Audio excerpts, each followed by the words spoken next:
Hello, my name is David Malin, and I'm the instructor for Computer Science E1, Understanding Computers and the Internet at Harvard University's Extension School.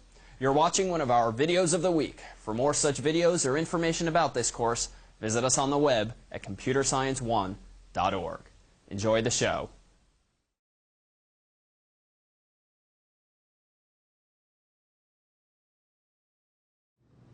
Hello, I'm Dan Armendariz, a TA for Computer Science E1. You're watching one of our videos of the week. In this video, I'm going to be talking to you about digital photography. It's a personal favorite of mine, but you may know that this is actually a very huge field. It's going to be a bit much like trying to condense a college course into 5 minutes of video. So here we go. If you're just interested in purchasing a digital camera, I recommend watching our other video of the week, Purchasing a Digital Camera. But if you're interested in increasing your photography skills, I recommend increasing your knowledge before increasing your gear. There are several technical aspects that you should get right at all times when taking a photograph. This includes such things as setting the correct image type, setting the correct exposure, just some basic things like this. But if you don't understand the basics behind this information, it'll be very difficult to get a technically perfect photo. Without a technically perfect photo, you'll be unable to focus on the artistic aspect of it, no matter what it is. If you're taking a photo of your kid, you don't want him to look washed out or overexposed. Now, to better understand exposure, you have to realize that there are several fundamental features that all cameras share. It doesn't matter if it's digital or film. First, there is a way to focus the light. Usually that's in the form of a lens. Next, there has to be a way to capture the light. In film cameras, that's of course the film. In digital cameras, there's a tiny sensor on the inside that captures the light. The third way is that there has to be a mechanism for allowing light into the sensor. Now, I actually have an example for you of a very old style of camera. It's a box. Now, back in the day, they used to just use boxes as cameras. There would be a tiny hole right here.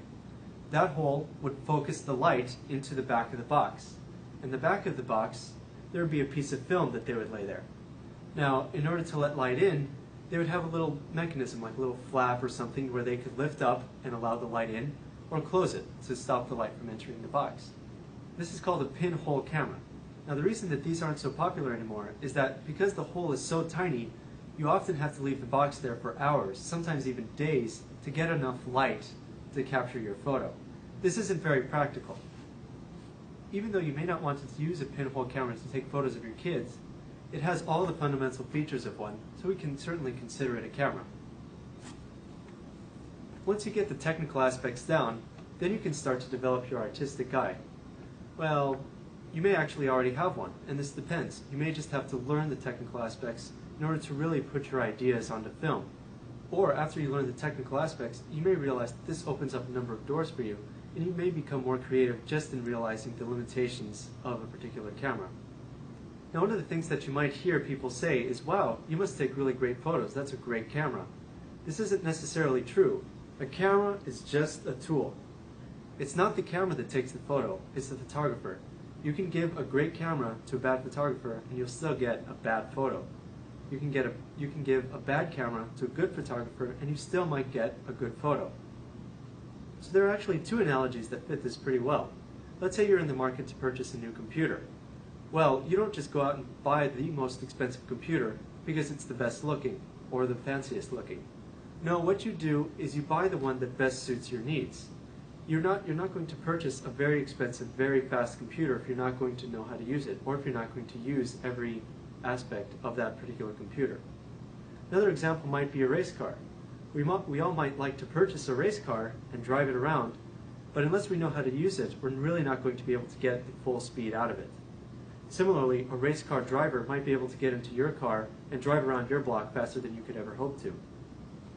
Even though a camera is just a tool, you do have to purchase the right tool for the job. If you're a professional photographer, you're going to need one that has the features that you want. If you're just an average consumer, however, you just want to get something that's relatively simple and relatively easy to use. Now, in order to increase your knowledge, I recommend scouring the web for some interesting resources. An excellent resource is the glossary at dpreview.com. They have great technical details and a lot of information that you may find interesting. There are also a number of books out there that will help you in your quest for knowledge. For example, Canon publishes a book on some of the very technical aspects of how lenses work, how light bends in lenses, and how the lens captures light onto your particular sensor. I highly recommend reading up on some of these resources to better your knowledge and improve your photos. Well, my name is Dan Armendariz. I hope you enjoyed this video of the week. Thanks for watching.